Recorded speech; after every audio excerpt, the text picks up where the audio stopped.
Alam niyo ba kung anong protective factors at risk factors? Ngayong araw ay tuturo ko sa inyo kung ano ang protective factors and risk factors. So let me explain something. Protective factors are things na tumutulong sa inyo to be strong and resilient. Ito ang support system ninyo. While risk factors are things na nagpapahirap sa buhay ninyo. They make you more vulnerable. The thing is, everyone has both. And that's really okay. So let's break it down. Break, explain the blue ones. Hi, this is Drake. And ngayon, tuturo ko sa inyo ang protective factors. Number 1, high IQ. You can analyze problems better. Number 2, religious beliefs. You have faith or spiritual belief. High education aspirations. You have goal sa education and future. Highly developed social skills. You are good with people, kaya kaya mo makipag-communicate sa kanila. Ngayon ay explain sa inyo ang mga rational risk factors. Ang una ay poor family functioning. Your family situation is unstable o walang emotional support, communication is bad, so you feel unsupported at home. Ang sumunod ay association with delinquent peers o your friends engage in illegal or bad behavior. You're influenced by them at nakikita mo ang bad stuff as normal. Isa pa ay involvement in gangs. You're part of a gang. This brings danger, violence, and serious consequences to future ninyo.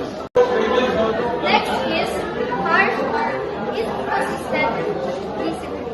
The parents know my failure strict or too routine, walang clear rules. It confuses you about what's right or wrong. Ang isa pa ay no parental support. Your parents can help emotionally, maybe stressed, sila, or may sarili issues. You feel alone even at home.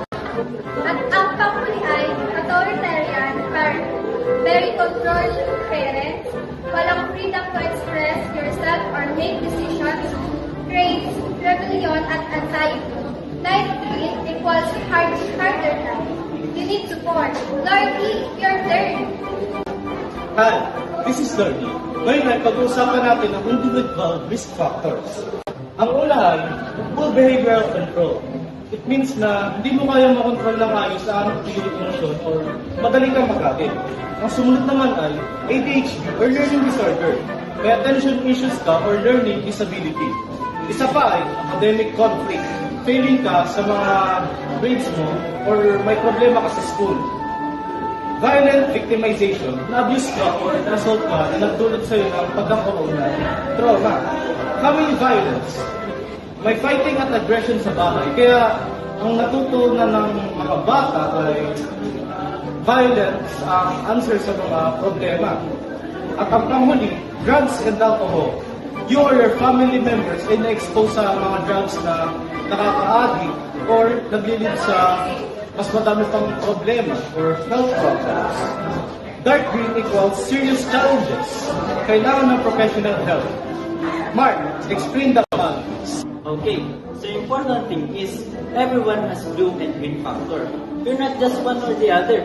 Most people have a mix. So the question is, which one is stronger in your life? If you have more blue than green, you're resilient. You can handle challenges better. But if you have more green than blue, you struggle talaga. You need help and support. But here's the good news. You can increase your blue. You can build skills, strengthen relationships, develop faith, and get educated. You can also get help para minimize mo ang impact ng green. Change is possible. It's not permanent. If you have protective factors, Be grateful, use them. If you have risk factors, Don't be ashamed. It's not your fault. get help, talk to counselors, therapists, and trusted people. Build your support system around you.